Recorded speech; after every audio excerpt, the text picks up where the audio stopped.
Ketua DPRD Sumatera Barat Supardi menyatakan pembebasan lahan jalan tol Padang Pekanbaru seksi Padang Sicincin berjalan lamban.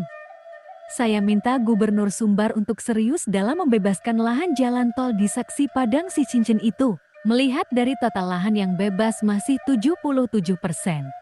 Hal itu tergolong lamban, perlu untuk segera digenjot, katanya. Dia menyebutkan pembangunan jalan tol Padang Pekanbaru itu bukanlah proyek yang dimulai 1 atau 2 tahun ini, tapi sudah dimulai sejak akhir tahun 2018 lalu.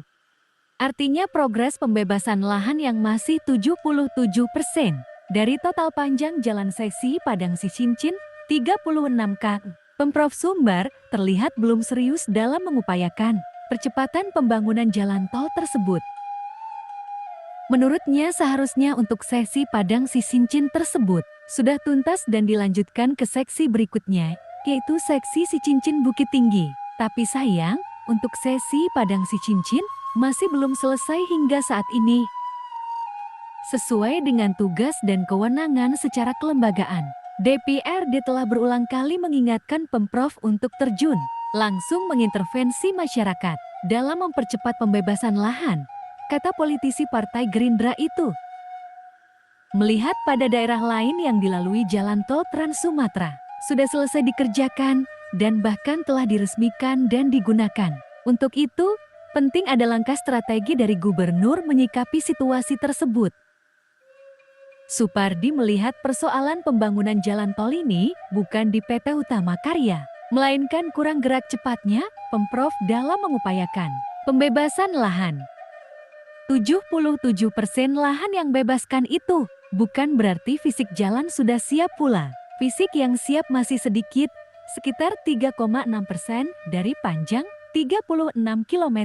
Seksi Padang Sicincin, ungkapnya. Dikatakannya pembangunan tol Padang Pekanbaru merupakan program strategis nasional yang digagas oleh Presiden Indonesia Joko Widodo. Supardi menyebutkan dari data yang diterimanya, tidak ada masyarakat Sumbar yang menolak untuk lahan mereka dibebaskan agar lancarnya pembangunan. Mungkin ada oknum-oknum yang menghambat proses pembebasan dan mengklaim lahan yang akan dibebaskan itu adalah miliknya. Hal ini perlu segera dicarikan solusinya, kata Supardi. Dalam persoalan ini, Pemprov sebagai perpanjangan tangan pemerintah pusat punya kewajiban untuk mengamankan proyek tersebut. Seharusnya intervensi sudah dilakukan gubernur sejak dari jauh hari, seperti yang sudah berkali-kali diingatkan DPRD, katanya.